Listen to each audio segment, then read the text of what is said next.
প্রতীক্ষিত বিটিএস ফেস্টা 2026 পুরো জুন মাস জুড়ে চলবে বিশেষ এই আয়োজন। জনপ্রিয় অনুষ্ঠান, রান বিটিএস এর প্রত্যাবর্তন এবং বিশেষ ভিনাইল সংস্করণ সব মিলিয়ে এবারের আয়োজনকে ঘিরে উচ্ছ্বাসে ভাসছেন আর্মিরা। 2013 সালের 13ই জুন শুরু হয়েছিল 7 তরুণের এক স্বপ্নযাত্রা।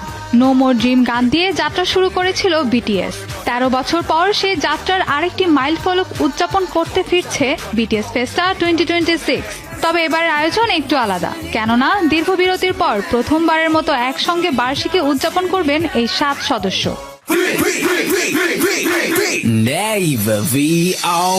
এই উদযাপন বার্ষিকীতে থাকছে নানা চমক, যার মধ্যে সবচেয়ে আলোচিত জনপ্রিয় ভ্যারাইটি শো রান বিটিএস এর প্রত্যাবর্তন। 10ই জুন প্রকাশ পাবে নতুন পর্বের টিজার, আর 11ই জুন দেখা যাবে এর পূর্ণাঙ্গ পর্ব। এছাড়া 12ই জুন আনুষ্ঠানিকভাবে মুক্তি পাবে কাম ওভার।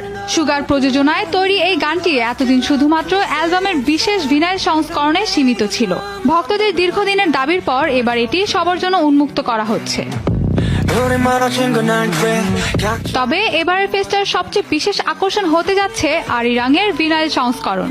12ই জুন প্রকাশিত হতে যাওয়া আরিরাং 613 পিকচার্স ডিস্ক ভিনাইল নামের এই সীমিত সংস্করণের ভিনাইলে থাকবে অ্যালবামের সবগুলো গান।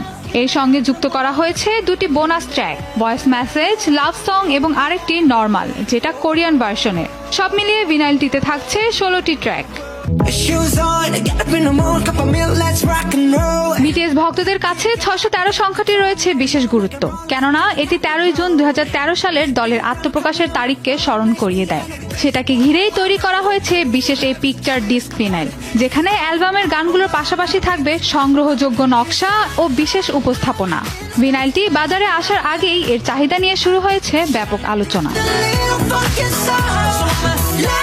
নতুন রান বিটিএস এর পর্ব, বহুল প্রতীক্ষিত কাম ওভার গান এবং বিশেষ করে সীমিত সংস্করণের আরিরাং ডিস্ক ভিনাইল, সব মিলিয়ে বিটিএস এর নতুন অধ্যায়ের উদযাপন। আর তাই বিশ্বের কোটি কোটি আর্মির চোখ এখন এই বিশেষ আয়োজনের দিকে। Mahbuba Mostarin, showbiz tonight. BTS এর